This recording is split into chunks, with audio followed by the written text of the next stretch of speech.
محترم بھائیوں، دوستوں اور بزرگوں، ہر ایمان والے پر ایمان والا ہونے کے ناطے تین ذمہ داریاں ہیں، اور یہ ایسی تین ذمہ داری ہیں کہ کوئی بھی انسان کہیں کا بھی رہنے والا ہو، ان تین ذمہ داریوں میں سے کسی ایک بھی ذمہ داری سے الگ نہیں ہو سکتا۔ اور ظاہر سی بات ہے، اگر کسی کام کی کسی انسان کی ذمہ داری ہوتی ہے تو اس کو نہ کرنے پر بھی اور اس میں سستی کرنے پر بھی سوال ہوتا ہے کہ تم نے اس کام کو انجام کیوں نہیں دیا، یا سستی کیوں کی، یا کرا کیوں نہیں، یہ سوال بنتا ہے۔ بہت سی مرتبہ ہوتا ہے کہ ہمارے آپ کے گھر کا کوئی خادم ہے، اور جو اس کے ذمے کام لگایا گیا ہے اگر اس میں وہ سستی کرتا ہے تو کتنے سوال جواب ہوتے ہیں اس سے کہ وہ خود تنگ آ جاتا ہے۔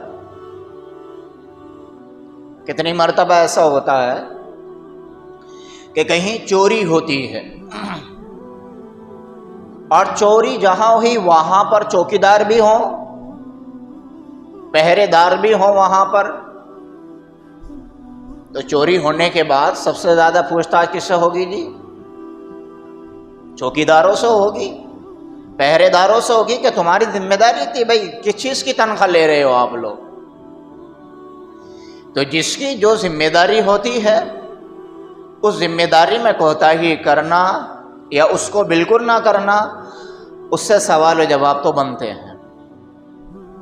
اسی طریقے سے اللہ تبارک و تعالیٰ نے ہر ایمان والے کو پر تین ذمہ داری رکھی ہے۔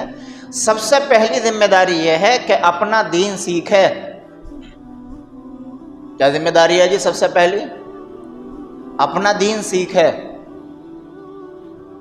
سیکھے گا تبھی تو پتہ چلے گا کہ جی دین کیا ہے، سیکھے گا تبھی تو پتہ چلے گا کہ بددینی کیا ہے، جہالت کیا ہے، گمراہی کیا ہے، سیکھے گا تبھی تو پتہ چلے گا۔ اور جب نہیں سیکھے گا تو جو چیز دین نہیں ہے وہ دین سمجھ کے کرے گا، تو جو چیز دین نہیں ہے اس کو دین سمجھ کے کرے گا، تو جو دین ہے اس کو کرے گا پھر وہ۔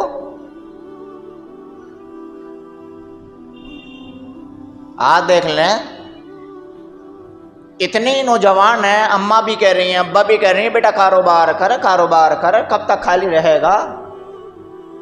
الٹے سیدھے کاموں میں لگا ہوا ہے، تو اس کا نتیجہ کیا نکل رہا ہے کہ کاروبار یعنی جو صحیح کام تھا وہ نہیں کر پا رہا ہے، اور جب صحیح راستے پر چلتا تو جو غلط چیزیں ان سے خود بخود بچ جاتا۔ تو دین سیکھنا یہ ہر ایک کی ذمہ داری ہے۔ جب دین سیکھے گا تو اس کے سامنے دونوں راستے ایسے نظر آئیں گے کہ پھر اس کو ذرہ برابر پریشانی نہیں ہوگی۔ آج آپ دیکھ لیں، دین نہ سیکھنے کا نتیجہ یہ ہے کہ امت کا اکثر طبقہ ایسی چیزوں میں پھنسا ہوا ہے کہ جن چیزوں کا قرآن سے، نبی کی تعلیم سے، صحابہ سے، اللہ کے ولیوں سے دور تک بھی واسطہ نہیں ہے، دور تک بھی واسطہ نہیں ہے۔ اور صحابہ کرام رضوان اللہ علیہم اجمعین وہ چیزیں جو دین نہیں ہوتی تھیں ان سے اپنے آپ کو اتنا زور لگا کے بچاتے تھے کہ جیسے انسان خطرے کی چیزوں سے اپنی جان کو بچاتا ہے، اس لیے کہ ان کو پتا تھا، معلوم تھا، اور ان کو یہ تعلیم دی گئی تھی کہ اگر ہم نے وہ کام کیا کہ جو نبی سے ثابت نہیں ہے، نبی نے نہیں کیا ہے، جان جائے یا نہ جائے لیکن ایمان ضرور خطرے میں جائے گا۔ تو یہ ذمہ داری بنتی ہے نا کہ بھئی دین سیکھیں ہم اپنا۔ کوئی کام اگر کر رہے ہیں اس کی تحقیق کریں کہ یہ دین ہے یا نہیں ہے۔ ہم اپنی نئی رشتہ داری جوڑتے ہیں، کہیں بیٹی کا رشتہ کرتے ہیں، کہیں بیٹے کا رشتہ کرتے ہیں، بھائی بہن کا رشتہ تلاش کرتے ہیں، کتنی انکوائری کرتے ہیں جی کہ لڑکی اگر ہماری ہے تو غلط لڑکا نہ مل جائے، اگر لڑکا ہمارا ہے تو غلط لڑکی نہ مل جائے، یعنی غلط لوگوں سے ہمارا پالا نہ پڑ جائے۔ کبھی آپ سے پوچھیں گے، کبھی ہم سے پوچھیں گے، کبھی ان کے پڑوسیوں سے پوچھیں گے، یا جو بھی ذریعہ ہو تحقیق کرنے کا، انکوائری کرنے کا، اس ذریعے کے ذریعے پوری انکوائری کرنے کے بعد میں پھر گھر والوں سے الگ مشورہ ہوگا، پھر مولوی صاحب سے الگ مشورہ ہوگا، پھر استخارہ الگ ہوگا، اور پھر ان پورے پروسیس سے گزرنے کے بعد کہیں بندہ فیصلہ کر پاتا ہے کہ اب مجھے کرنا ہے یا نہیں کرنا ہے۔ کیوں؟ کہ غلط آدمی سے پالا نہ پڑ جائے، غلط آدمی سے پالا نہ پڑ جائے۔ انسان اس بات کی اتنی تحقیق میں چلا جاتا ہے، اتنی تحقیق میں چلا جاتا ہے کہ جو انسان اس کی ٹچ میں ہے، جس کی تحقیق کر رہی ہے، اور ہمیں پتہ چلے کہ اس کی ٹچ میں ہے، تو اس سے ضرور رابطہ کرتے ہیں اور ضرور پوچھ تاچھ کرتے ہیں کہ دنیا کے رشتے جوڑنے کے لیے ہم اتنی تغود و بھاگ دوڑ کرتے ہیں کہ جس کی کوئی انتہا نہیں۔ ایک وہ عمل جو نبی صلی اللہ علیہ وسلم سے ثابت نہیں ہے، اور اس عمل کا رشتہ نبی سے جوڑ لیتے ہیں اور کوئی تحقیق نہیں کرتے، کتنی پاگل پن کی بات ہے۔ کل اگر نبی صلی اللہ علیہ وسلم نے پوچھ لیا کہ یہ عمل میں نے نہیں کیا، یہ عمل میرے ابو بکر نے نہیں کیا، یہ عمل عمر نے نہیں کیا، علی نے نہیں کیا، عثمان نے نہیں کیا، میری بیٹیوں نے نہیں کیا، میری بیویوں نے نہیں کیا، میرے اشاروں پر جان قربان کرنے والے صحابہ ان میں سے کسی نے نہیں کیا، اور میرے دین پر، میرے اوپر نبی کی تعلیمات پر اپنے بچوں کو یتیم کرنے والے، اپنی عورتوں کو بیوہ کرنے والے، انہوں نے ذرہ برابر بھی میرے دین میں کوئی ملاوٹ نہیں کی ہے۔ ذرا بتاؤ تم ملاوٹ کر کے کیوں آئے ہو؟ دنیا میں کسی سے رشتہ تلاش کرتے تھے، بھاگ دوڑ اتنی کرتے تھے اس کوئی انکوائری کرنے میں کہ تمہیں پسینے آ جاتے تھے، اور ایک عمل نہ میں نے کیا نہ میرے کسی صحابی نے کیا، اس کے بارے میں کوئی انکوائری نہیں۔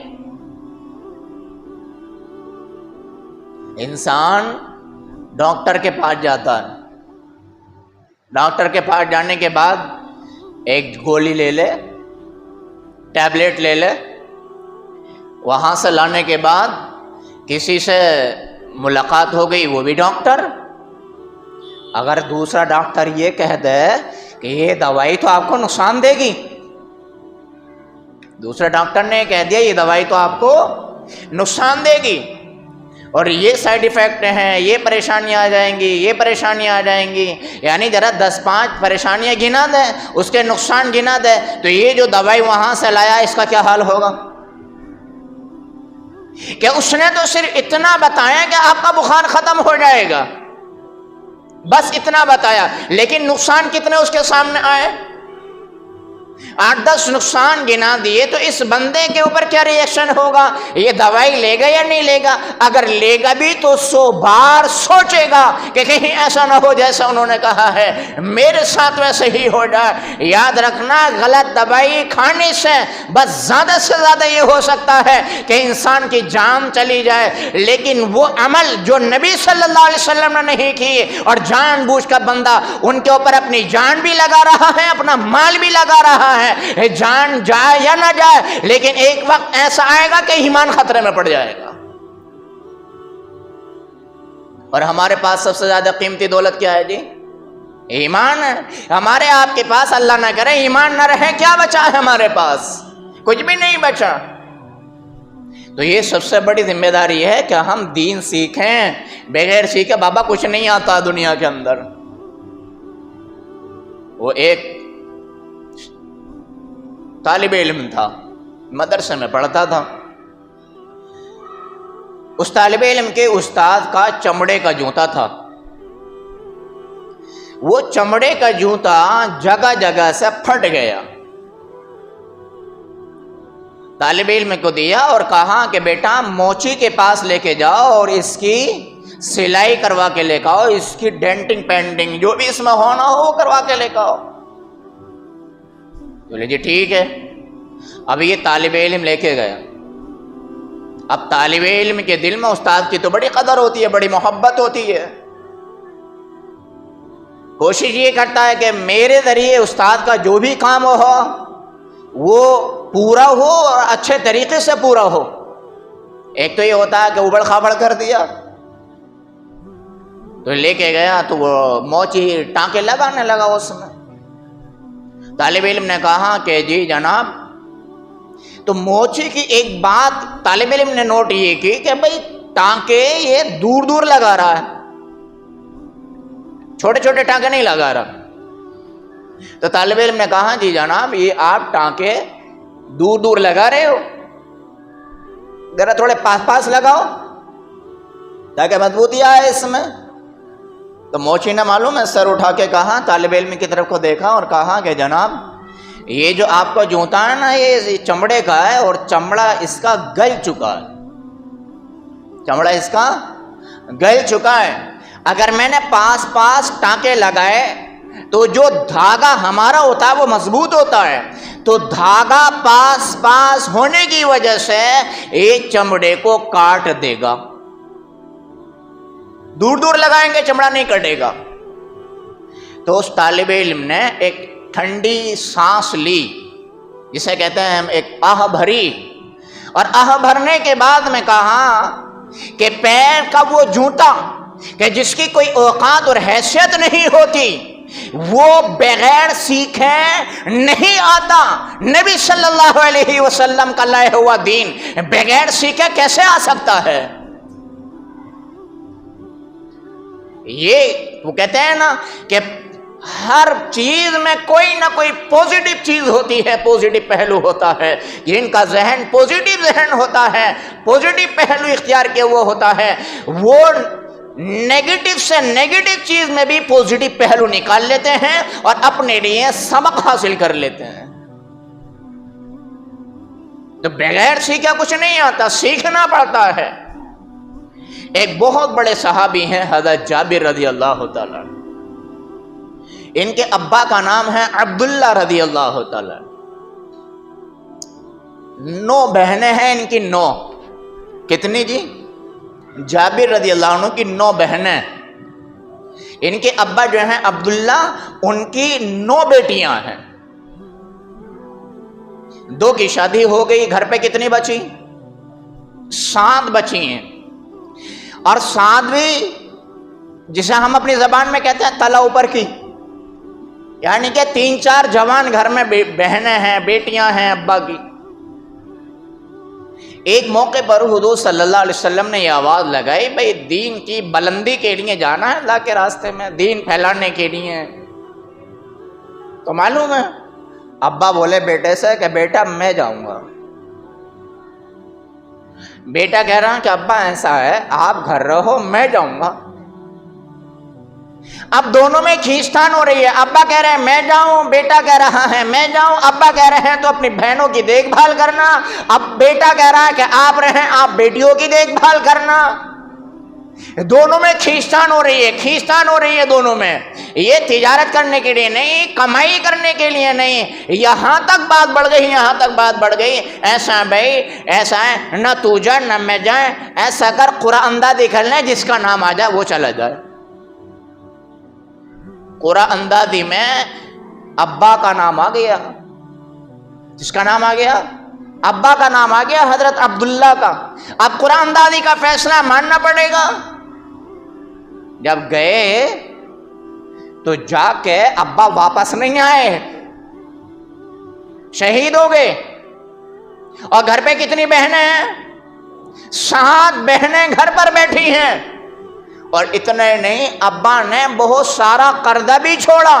حضور صلی اللہ علیہ وسلم کے پاس آئے حضرت جابر رضی اللہ عنہ, یا رسول اللہ میرے گھر کی کنڈیشن آپ کو پتا ہے, 7 بہنیں گھر پر بیٹھی ہیں اور ابا میرے سر سے اوپر قرضہ چھوڑ کر میرے اوپر چلے گئے ہیں. یا رسول اللہ میرے پاس کچھ بھی نہیں ہے, معمولی سا ایک باغ ہے اور ذرا ساری اس پہ کھجور آتی ہیں، اگر میں باغ بھی دے دوں اور گھر کا ساز و سامان بھی دے دوں پھر بھی قرضہ پورتا نہیں ہوتا ہے۔ یا رسول اللہ آپ میری رہنمائی فرمائیں۔ آقا نے ارشاد فرمایا کہ جب کھجوریں توڑ لیں مجھے بلا لینا۔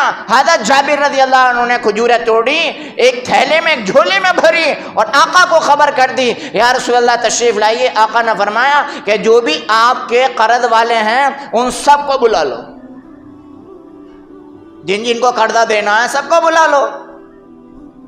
اب جابر رضی اللہ عنہ کہنے لگے یا رسول اللہ اتنا مال نہیں ہے، قرضے والے بہت ہیں، قرضے والے بہت ہیں۔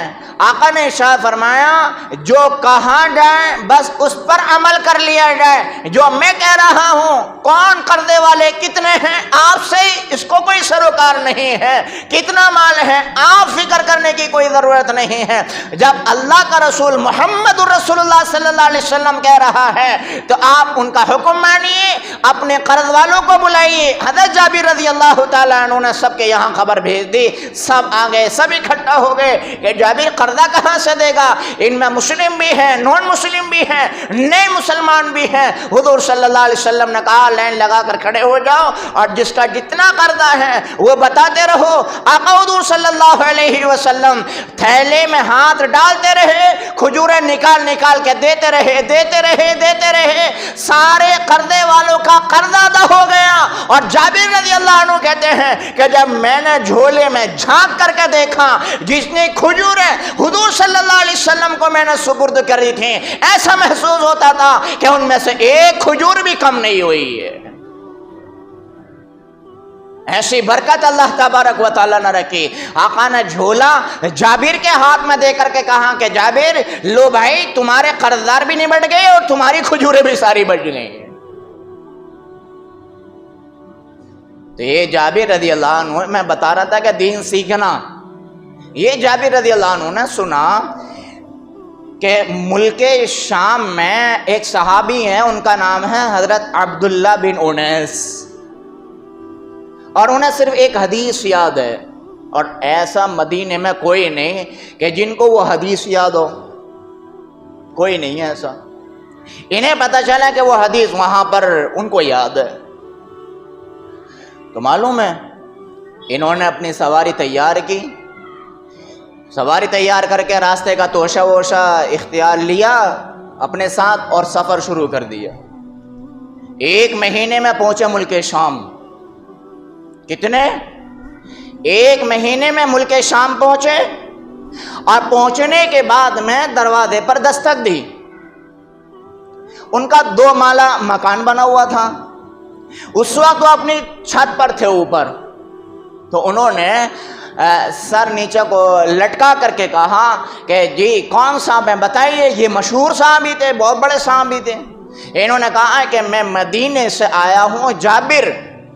تو انہوں نے کہا وہ جابر جن کے ابا عبداللہ تھے جو میدان جنگ میں شہید ہوئے تھے؟ کہا ہاں میں وہی جابر ہوں۔ اچھا وہ جابر کہ جنہوں نے خندق کے موقع پر حضور صلی اللہ علیہ وسلم اور آپ کے سارے صحابہ کی دعوت کی تھی، وہ جابر؟ کہ ہاں میں وہی جابر ہوں۔ تو کہنے لگے کہ آپ اندر گھر تشریف لائیے، میں نیچے کو اتر کے آتا ہوں۔ حضرت جابر رضی اللہ عنہ نے کہا نہ وہیں رہو، نیچے کو آنے کی ضرورت نہیں ہے۔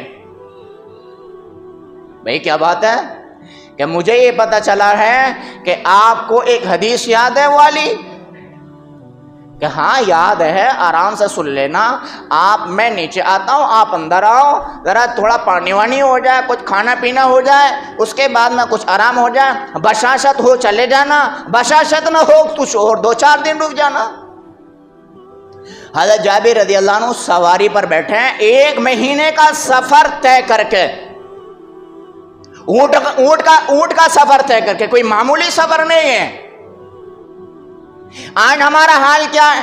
آج ہم کسی عالم سے 2 قدم چل کے مسئلہ معلوم کرنا نہیں چاہتے۔ وہ صحابی 1 مہینے کا سفر طے کر کے ملک شام پہنچے ہیں، اور اتنا بھی نہیں ہے کہ جن کو وہ حدیث یاد ہے نیچے کو آنے دیں۔ انہوں نے کہا نہ وہیں رہو بابا، کہیں ایسا نہ ہو آپ نیچے کو آؤ اور میں گھر پہ اندر آؤں اور موقع نہ ملے، یا تو تمہیں موت آ جائے یا مجھے موت آ جائے، ایک حدیث سے محروم ہو جاؤں گا میں۔ تو